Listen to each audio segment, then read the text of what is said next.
നമ്മൾ ഈ ക്രിസ്മസിന് യൂഷ്വലി നമ്മൾ കണ്ടുവരുന്ന ഡ്രസ്സിന്റെ കളർ എന്ന് പറയുന്നത് ഇപ്പൊ ഞാൻ ഇട്ടിരിക്കുന്ന ഈ റെഡ് ആൻഡ് വൈറ്റ് ഈ ഒരു കോമ്പിനേഷൻ അല്ലേ, ശരിക്കും ഇതാണോ സ്റ്റാർട്ടിങ്ങിലേ തുടങ്ങിയുള്ള ഒരു കളർ? സ്റ്റാർട്ടിങ്ങിൽ മുതൽ കളർ ഇതാണോ എന്ന് വെച്ചാൽ നമുക്കറിയില്ല. നമ്മൾ ജനിക്കുന്ന സമയം മുതൽ കണ്ടു തുടങ്ങുന്നത് ഈ റെഡും വൈറ്റും കോംബോ ആണ്. പള്ളിയിൽ പോകുമ്പോഴൊക്കെ കണ്ടു തുടങ്ങുന്നത്. നമ്മളിപ്പോൾ ഈ ക്രിസ്മസ് പാപ്പ എന്ന് പറഞ്ഞ് നമ്മളൊക്കെ എല്ലാവരും എപ്പോഴും ഇങ്ങനെ നോക്കിയിരിക്കുന്ന, ക്രിസ്മസിന്റെ തലേ ദിവസം വരുന്ന പറഞ്ഞ് നമ്മൾ നോക്കിയിരിക്കുന്ന ഈ കഥാപാത്രം ഏതെങ്കിലും റിയൽ ആയിട്ടുണ്ടായിരുന്ന ഒരാളെ ബേസ് ചെയ്തിട്ടാണോ? Saint Nicholas.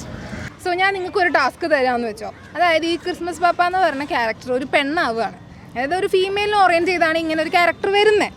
അപ്പം ഞാൻ നിങ്ങൾക്കൊരു ചാൻസ് തരാണ് ആ ക്യാരക്ടറിന് ഒരു പേര് പറയാൻ. നിങ്ങൾ എന്ത് പേര്? നിക്കോൾ.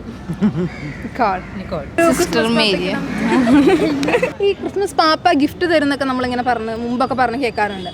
ശരിക്കും ഇന്നത്തെ കാലത്ത് ക്രിസ്മസ് പാപ്പ ഗിഫ്റ്റ് തരാണോ, ക്രിസ്മസ് പാപ്പ വരുമ്പോൾ നമ്മുടെ പോക്കറ്റ് കാലിയാവുകയാണോ? അത് രണ്ടാമത് വരുന്ന പോയിന്റ് കറക്റ്റ്.